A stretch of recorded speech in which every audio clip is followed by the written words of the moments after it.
Hey folks, it's Teresa from Stringfield Ridge Farm. It is a beautiful, nice day here in western Kentucky. We are at my fenced-in raised bed herb garden. Lee is doing some weed eating for me around my beds. It has been really hot here, so a lot of my herb garden is starting to suffer some. Some things are starting to die back. Some things are pretty dry and need a little water. But he's weed eating around the bed so I can get in there. I need to do some weeding and some watering, and that's what he's working on for me. But I wanted to show something he found up here close to his garden. We have 8 acres. Part of it is woods that we forage in, and we've shown a lot of foraging videos that we forage things on our property. We forage edible and medicinal plants. I also grow the 6th raised bed herb garden, and he grows a big garden up at the front of the property, and that's where we're headed. I'm going to show you what Lee found. He didn't know what it was. He always comes to me and says, "Come see what this is. I found something. Come see what this is." And sometimes I know what it is, and sometimes I don't, and I have to look it up. So this was something I had to look up, and I'm going to take you up here and show you. And so here we go. So on our way up here to the front of the property to the big garden, I'll stop and show a few things. This is ironweed. It grows wild here, and I usually harvest some of that. I've got plenty of it, so I'm not going to harvest any this year, but it's good for lots of female problems.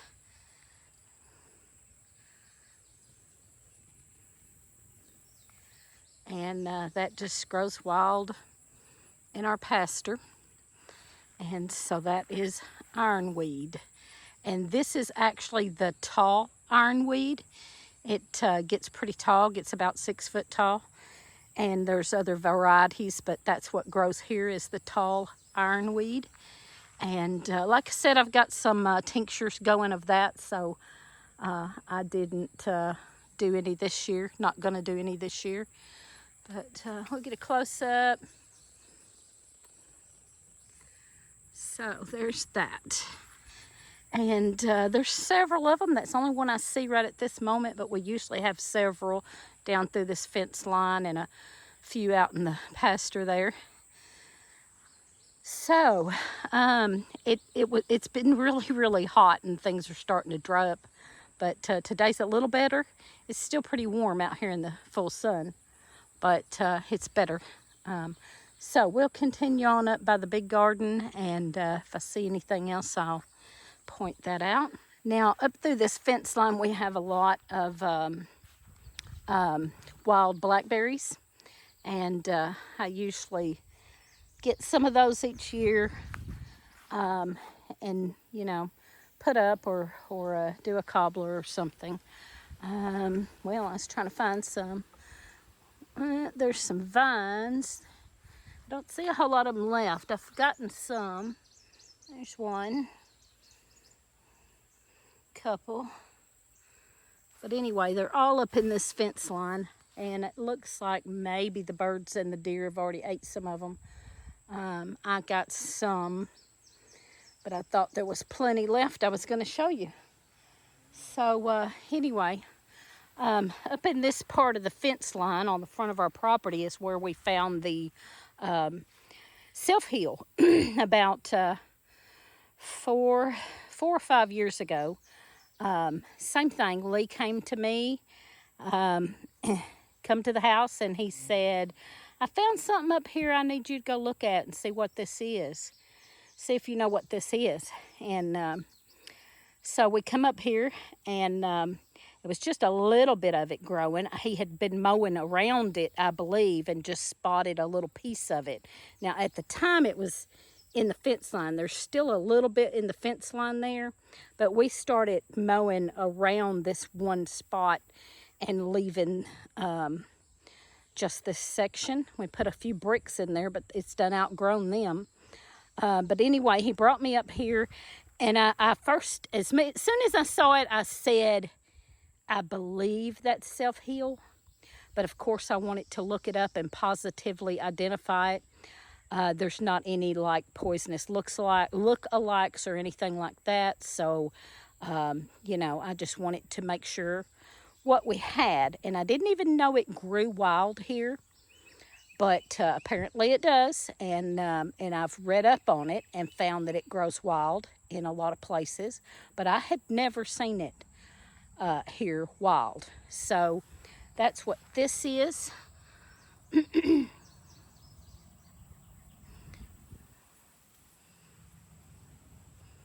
And I have harvested a lot of that. I still have some I harvested last year, but I went ahead and harvested some more this year because there's so much of it, and it's good for so many things. And so I did go ahead and harvest some of that.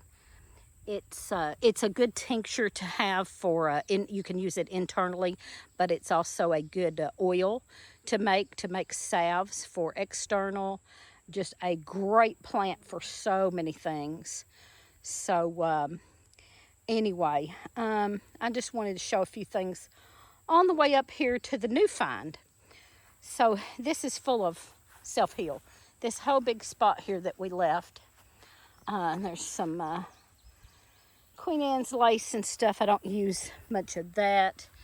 But the self-heal is in there, so we have left this whole spot so that I can forage in there and get that. It goes all the way up here now. It just took over a huge spot once we left it alone. So there's some more over here in the fence line. There's probably that first start of it. Oops, is in there. That's kind of that first place that it started there. So anyway, so Lee come up today. He was up here mowing, and he come back there and he said, I have found something. Come look, see what this is, you know. And I came up, and I wasn't real sure. I knew it looked like something I had seen before, but I just wasn't real sure until I took a piece home and looked it up and checked it out. And now this piece has grown up in some, this piece has there we go.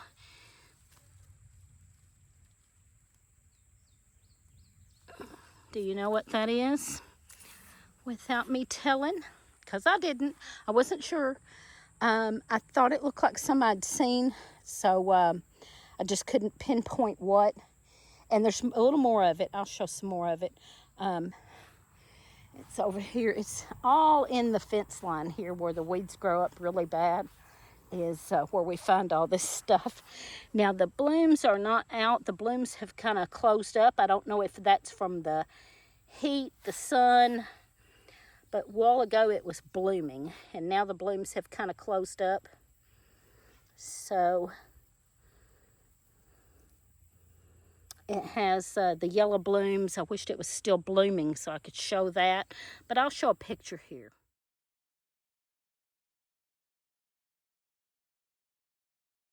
So anyway, there's 3 spots that we found a little bit of that at in this fence line, and I'm hoping there's more because it is a wonderful medicinal plant to have. Here's the other one, and the blooms have closed up on that one too. So anyway, if you don't know what that is, it is wild St. John's wort. And like I said, I showed the picture. The little flowers, and I'm not sure why these have closed up. It was blooming earlier, but the little flowers come out and have little spots around the outside of each petal. And those are holes. They look like dark spots, but they're holes. And then the leaves when you hold the leaves up to the light, I don't know if we can get a picture of it on here, but when you hold the leaves up to light, they have little bitty tiny holes in them too. And so it's hard to tell. I can't tell if I'm catching that, but if not, I'll show a picture.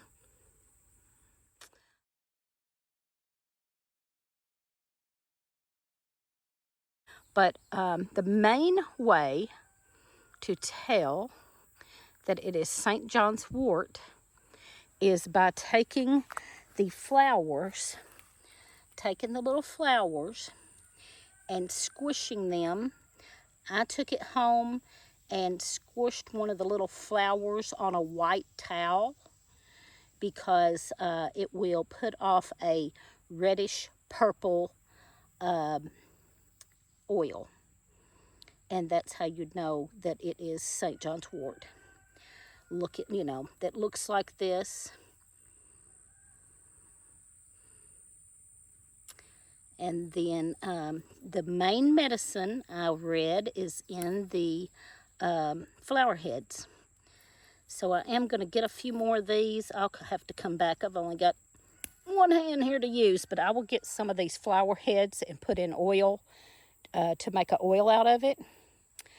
And it will make kind of a reddish tinted oil, and you can make salve out of that. You can also dry it for teas and things, but the main medicine is in the little flower heads there. So it would take a whole lot of them to make very much. And anyway, it's good for a lot of things. So it's a good medicinal to have on our property. And I'll be starting to utilize that now, as well as all the other wonderful things we have. We have a playlist that shows a lot of the plants we have found here, edible and medicinal. And so go check out our playlist and see what all we have found here. And here's how you do this. You learn a little along, just like us. So like every time you go out on your property and you're searching around and you find something, you're not sure what it is, but you might think it's a weed. But if you look it up, take a picture of it, take a piece home, look it up, find out about it, research it, and next thing you know, you've got a new foraging plant that you can utilize on your property.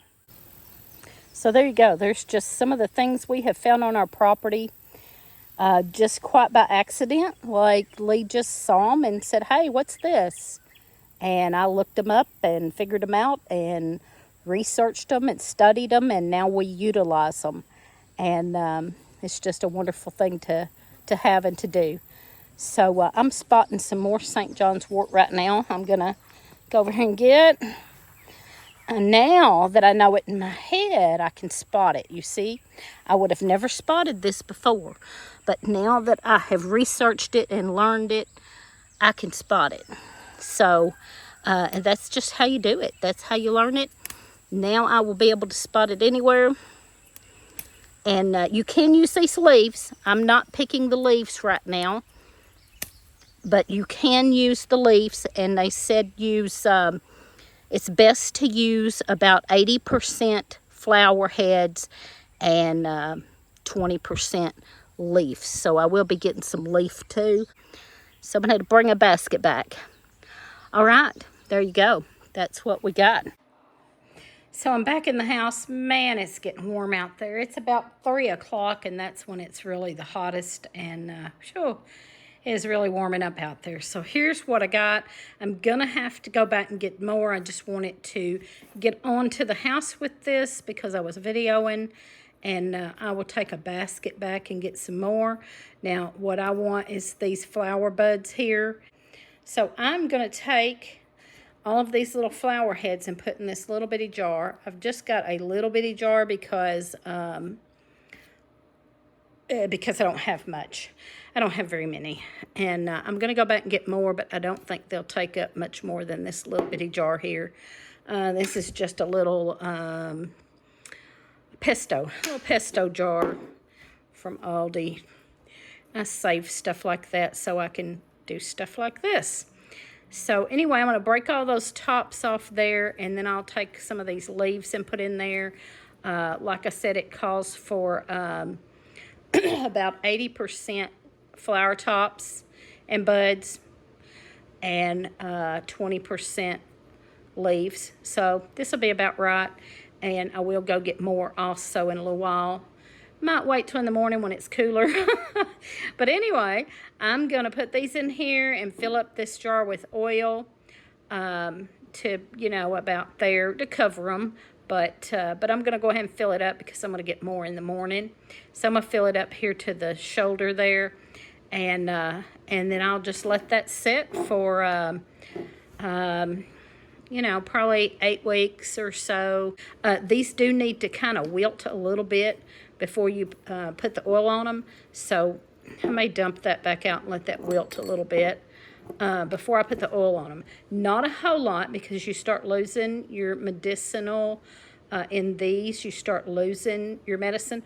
Most plants, you would want to wait till they wilted or dried pretty good before you put the oil on them, but not with St. John's wort because of the little flower pieces there. You need to get those fairly fresh. I also may get some of the leaves, just leaves, and dry them for tea.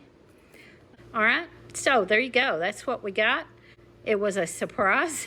And out in the wild, the wonderful plants that God has given us, I'm going to say 8 out of 10 have some medicinal use or are edible or both. So go out there and see what you can find. Thanks for watching. Give us a thumbs up, comment, and subscribe.